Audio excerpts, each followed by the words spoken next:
사주셨어요. 기본적으로 카페라떼는 커피하고 우유가 섞여 있는 거죠. 그죠?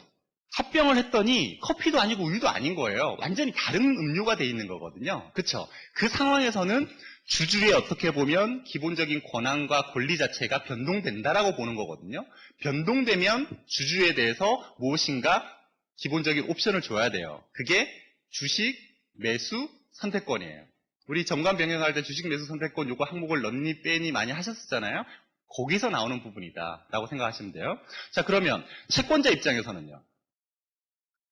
각각 다를 수 있지만 기본적으로는 뒤에서도 말씀드릴 연대 책임이 있기 때문에 채권자에도 큰 문제가 없는 건 거예요. 특별하게 보호를 해줄 필요가 없어요. 하지만 보호해줘야 되는 예외 상황이 있고 그 예외 상황을 잘 이용하면 또 우리가 얻을 수 있는 실익도 있을 수 있어요. 그래서 채권자 보호 절차라고 하는 부분들이 있습니다. 뒤에서 말씀드릴 거고요. 자, 그래서 인적 분할은 분할회사는 자본 감소의 과정을 거쳐서 분할회사의 자산과 부채가 이전되므로 구주권 제출 절차가 필요하고 상장법인은 이제 상장법인 얘기는 그냥 빼고요. 자, 그 다음에 인적 분할 시 분할회사는 감자 차손으로 인하여 분할기일이 포함된 회계연도에 배당 가능 이익이 영향을 받게 되나 물적 분할은 발생하지 않는다 이렇게 되어 있어요. 자, 이 부분도 제가 설명을 뺄까 했지만 실질적으로는 우리가 추후에는 또 활용할 부분이 있으니까 어떻게 되는지를 해볼게요. 자, 방금 어떻게 했냐면요. 자산이 있고 부채가 있고 자본이 있는데 우선은 분리를 시켜요.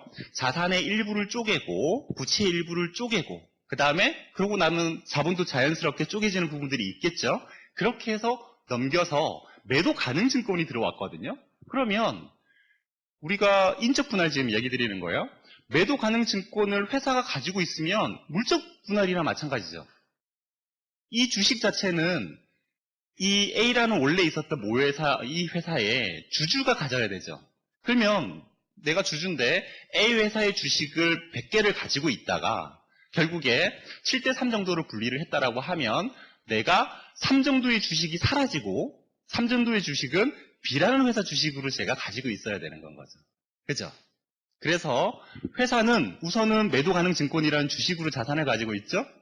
회사는 자기 주식을 30% 사서 30%를 사서, 그러니까 사서 팔고 이렇게 되는데 교환한다 개념으로 생각하시면 돼요.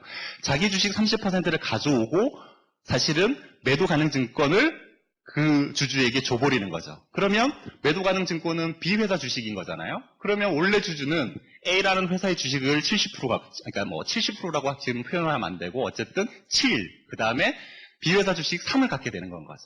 그래서 주주 자체가 수평적으로 분할되는 거예요. 그렇죠? 자, 그러면 회사 입장에서는 자기 주식이 생겼죠. 그죠? 자, 기본적으로는 회사는 분할해서 나가기 때문에 자기 주식 부분을 소각을 해야 돼요. 우리 소각 한이 많이 또 했었잖아요. 자기 주식 관련된 부분에서 뭐 상법상 어쨌든 자기 주식이 뭐 다 가능하다라고 해서 저희가 그 플랜으로 해서 가지금 해결도 많이 하고 여러 방법을 썼었는데 결국에는 그 자기 주식을 결국에는 소각 목적이어야만 하는데 소각을 어떻게 해본 적은 없어요. 나중에 언젠가 하면 된다 이렇게 하고 저희가 컨설팅을 끝냈었잖아요. 사실은 자, 요 상황에서 자기 주식 소각이 이루어지거든요. 그죠? 소각이 이루어지게 되면 여기서 감자, 차, 손이 일반적으로 발생하게끔 되어 있어요. 왜? 액면가보다는 항상 높은 수준의 가격을 저희들은 거의 대부분 보고 있죠. 그러면 내가 주식 100원, 1000원짜리를 갖고 와도 기본적으로는 1100원, 1200원짜리를 갖고 오게끔 되는 거죠. 뭐 1200원이라고 쳐볼게요. 뭐 보통은 대부분 10배, 뭐 20배 이렇게 늘어나 있지만 그러면 결국에는 감자하는 어떤 부분은 자본금만큼만 감자하기 때문에 나머지 차액되는 부분이 있죠. 그만큼은 감자 차손이 되는 거예요. 그럼 감자 차손은 감자하는데 손해가 났다라는 의미인 거니까 결국에 전체적으로는 자본이 줄어드는 효과가 생기는 거죠. 그죠? 자본이 줄어든다는 말은 자본에 우리가 알고 있는 항목은 자본금, 이익잉여금, 그 미처분 이익잉여금 있잖아요. 나머지 또 자본 항목들이 있지만 잠깐 내버려 두고 복잡하니까. 자, 그러면 자본금은 변동이 없을 거고요. 미처분 잉여금 부분이 줄어들었다라고 하면 자본 전체가 줄어든 게 되겠죠. 그러면 우리가 배당 가능 이익이라고 한다면 결국에는 자본금 자체가 사실은 배당 가능 이익의 원본으로 볼 수 있죠. 그죠? 자본금은 배당 대상은 아니에요. 어차피 빼버리면 그만인 거니까. 하지만 어쨌든 전체적으로는 배당 가능 이익이 준다라는 부분이에요. 이 부분을 이용을 해서 저는 뒤에 가서는 좀 보여드릴 건데 케이스에서 미처분 잉여금을 줄이고 회사를 청산해야 되는 어떤 목표를 가지고 방향을 가져간다라고 하면 이 분할 방법을 이용해서 실제 급속도로 좀 빠르게 자본 부분을 줄여나갈 수 있는 방법들이 좀 있어요. 저희가 미처분 잉여금 부분들이 많이 쌓여 있으면 대표님께 가서 너무 많이 쌓여 있습니다. 뭐 배당을 하셔야 됩니다. 라든지 관리를 하셔야 됩니다라고 그런 얘기를 좀 하시나요? 왜 하시나요?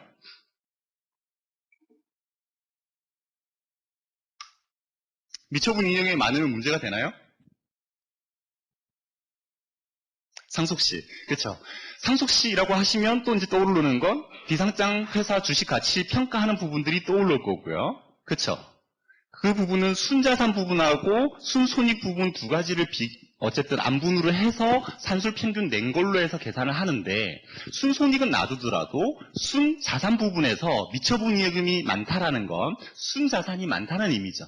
여기에 가치가 높게 평가되니 평균을 하더라도 여기가 전체적으로는 높은 가격이 되겠죠. 주식 가격이 높다라고 하면 상속시 기본적으로 세금은 더 많이 내는 상황인 거예요. 이게 1번. 두 번째는 이 회사를 진짜 상속을 하지 않고 이제는 이 회사 자체 업종이나 어떤 아이템 자체가 자녀 세대까지 가서 될 만한 사업이 아닌 거예요. 그럼 정리를 해야 될 거 아니에요? 정리를 하려다 보니까 결국에 정리하는 데 있어서 우선은 자산과 부채가 그대로 이제 인정된다는 가정하에 세금을 이걸 기준으로 해서 내야 되는 거죠. 그죠? 청산시 법인세를 내야 되고요. 두 번째는 청산시 소득세를 내야 돼요. 여기서 청산시 소득세는 뭐냐? 배당 가능 이익을 일부 비용을 제한 나머지 부분들이 한꺼번에 다 배당되었다는 전제하에 소득세를 내는 거예요. 우리가 지금까지 계속해서 주주를 좀 늘려가지고 소득 포트폴리오를 늘렸던 게 그걸 줄이기 위한 거였잖아요. 인원수로 쪼개고 기간으로 쪼개서 낮은 세율 구간을 맞추려고 노력했었던 건데 미처분 잉여금이 과다한 상태에서 그냥 문을 닫아버리게 되면 그런 전략을 전혀 쓰지 못한 상황이 되는 거죠. 개인사업자 법인 전환을 했었던 이유도 개인사업해서 돈을 벌면 그 해에 한꺼번에 나 한 개인이 한꺼번에 세금을 내야 되는 상황이었죠. 우리가 법인 전환을 얘기할 때도 법인 전환한다고 세금이 낮아지는 게 아니죠. 다음에 심화 과정이 있는데 그때 한번 얘기 드릴게요. 세금이 낮아지질 않아요. 낮아지려면 전략과 계획을 세워야 되죠. 그 계획에 맞는 정관 부분들이 수정이 돼야 되죠. 전략이라고 하면 소득 포트폴리오를 짤 수 있는 전략이 필요해요. 그래서 배우자 자녀를 주주로 등재시키고요. 기간을 쪼개서 결국에 하게 되면 4명으로 쪼개고 5년으로 나누면 20분의 1로 쪼개서 어쨌든 가져갈 수 있는 구조가 되는 건 거죠. 그죠? 그래서 개인사업자 법인전환을 우리가 얘기한 거거든요. 그러면 이 케이스도 마찬가지예요.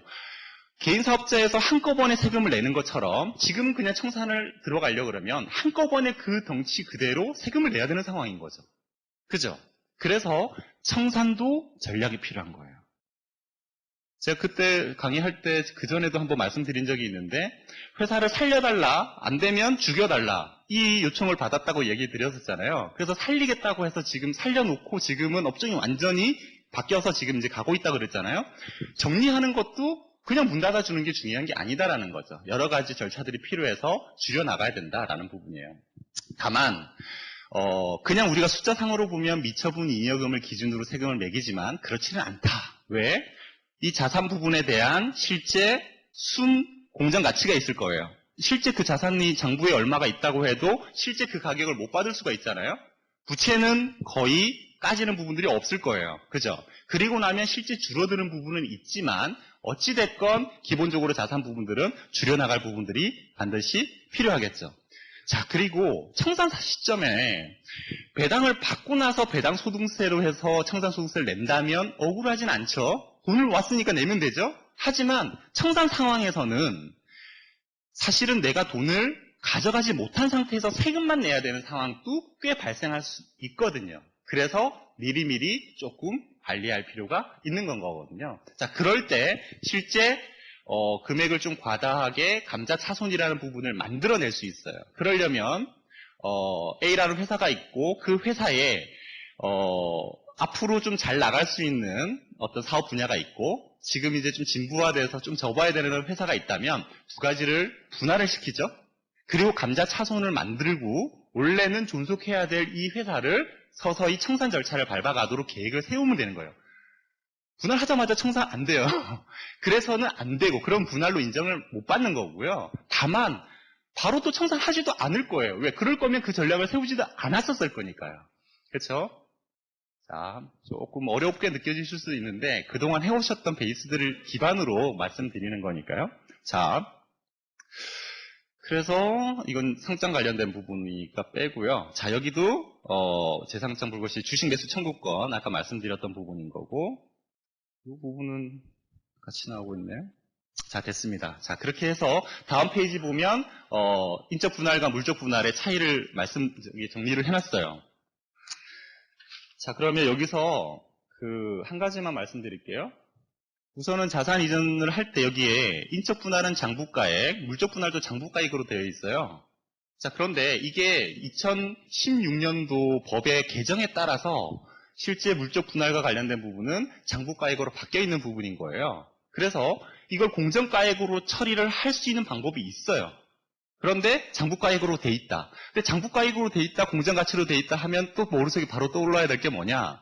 어차피 이게 영업 양수도가 됐건 물건을 사고 파는 어떤 개념이라고 본다라고 하면 장부가격이 있고 실제 지금 현재 어떤 시가가 있다라면 그 차이에 대해서 어쨌든 소득이 발생되겠죠. 그 소득 발생분에 대해서 세금을 내야 되는 상황이거든요. 자, 그런데 분할이라는 걸 할 때 장부가액으로 평가해도 상관없다라면 그 차액이 발생되지 않겠죠. 그래서 더 원활하게 분할을 하고 합병을 하고 여러 가지를 할 수 있도록 이 부분이 바뀐 거고요. 기본적으로